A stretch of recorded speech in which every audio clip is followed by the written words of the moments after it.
এদিনাখন বিপুল আৰু তাৰ লগৰ কেইজনমান বন্ধুৱে এখন দূৰণিৰ নিৰ্জন গাঁৱলৈ ফুৰিবলৈ গৈছিল।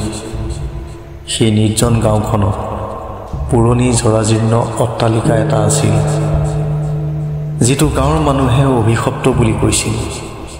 কিন্তু কৌতূহলৰ বাবে বিপুল আৰু তাৰ লগৰবোৰে ৰাতি সেই অট্টালিকাটোৰ ভিতৰলৈ যোৱাৰ সিদ্ধান্ত ল'লে। ৰাতি গভীৰ হৈ আহিছিল।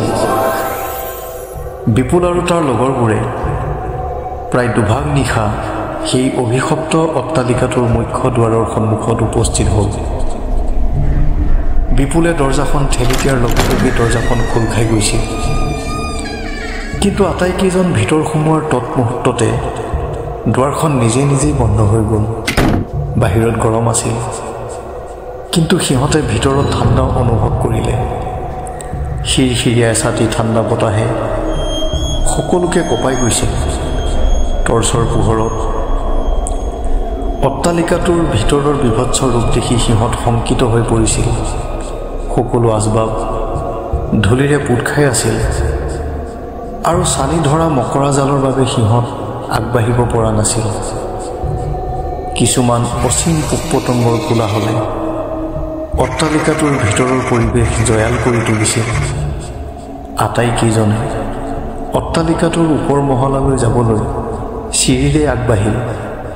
হঠাৎ ওপৰৰ পৰা এটা প্ৰকাণ্ড মানুহ আকৃতিৰ অৱয়ব বিপুলহঁতৰ সন্মুখত জঁপিয়াই পৰি তৎক্ষণাৎ নাইকিয়া হৈ গ'ল। সেই অদ্ভুত অভিজ্ঞতাই আটাইৰে অন্তৰ কঁপাই তুলিছিল।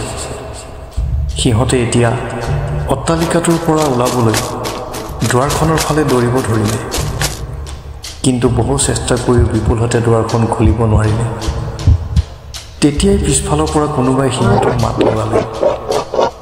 সকলো ভয়ত কঁপি উঠিছিল।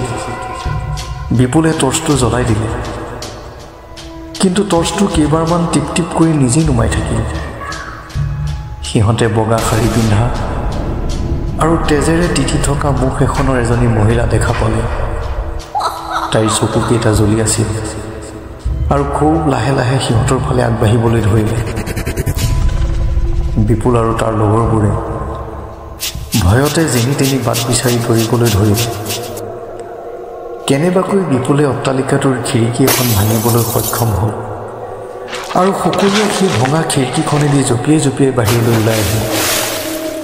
অট্টালিকাটোৰ ভিতৰৰ পৰা গাৰ নোম শিয়ৰি যোৱা কিছুমান সাধাৰণভাৱে কেতিয়াও নুশুনা শব্দ চাৰিওফালে প্ৰতিধ্বনিত হ'বলৈ ধৰিলে।